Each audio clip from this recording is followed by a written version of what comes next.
بسم اللہ الرحمن الرحیم نحمدہ و نصلی علی رسولہ الکریم اما بعد۔ خواب کی تعبیر کے سلسلہ میں ایک نئی ویڈیو کے ساتھ میں آپ کی خدمت میں حاضر ہوں۔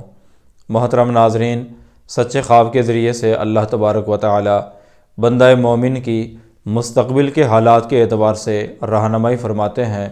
نبی پاک صلی اللہ علیہ وسلم نے سچے خواب کو نبوت کے اجزاء میں سے 46واں جز قرار دیا ہے۔ لہٰذا اگر ہم اپنے مستقبل کے حالات کو بہتر طور پر جاننا چاہتے ہیں تو اپنے خوابوں کی درست تعبیر معلوم کرنے کی کوشش کریں، اور اپنے خوابوں کی درست تعبیر جاننے کے لیے ہمارے اس چینل کے ساتھ جڑے رہیں۔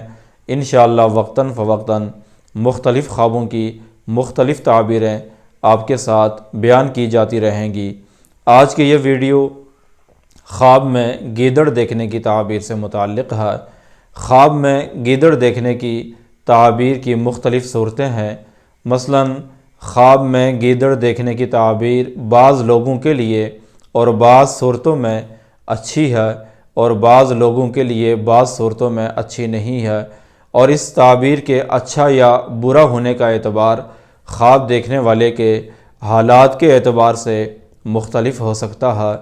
خواب میں گیدڑ دیکھنے سے مراد ایسا آدمی ہے کہ جو لوگوں کو ان کے حق سے روکتا ہے، کمزور اور شریف لوگوں کو نقصان پہنچاتا ہے، اور خواب میں گیدڑ سے مراد ایسا آدمی بھی بیان کیا جاتا ہے کہ جو شر اور جھگڑے کو مزید بڑھانا چاہتا ہے۔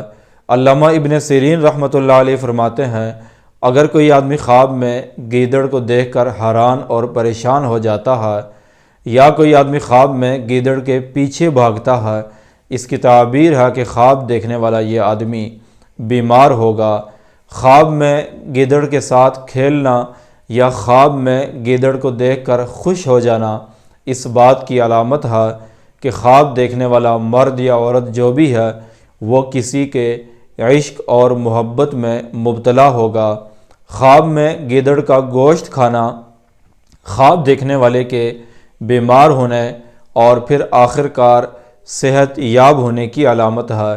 خواب میں گیدڑ کا چمڑا دیکھنا، گیدڑ کی کھال دیکھنا، خواب میں گیدڑ کی ہڈی یا اس کا گوشت دیکھنا خواب دیکھنے والے کو مالی فائدہ ہونے کی بھی علامت ہے۔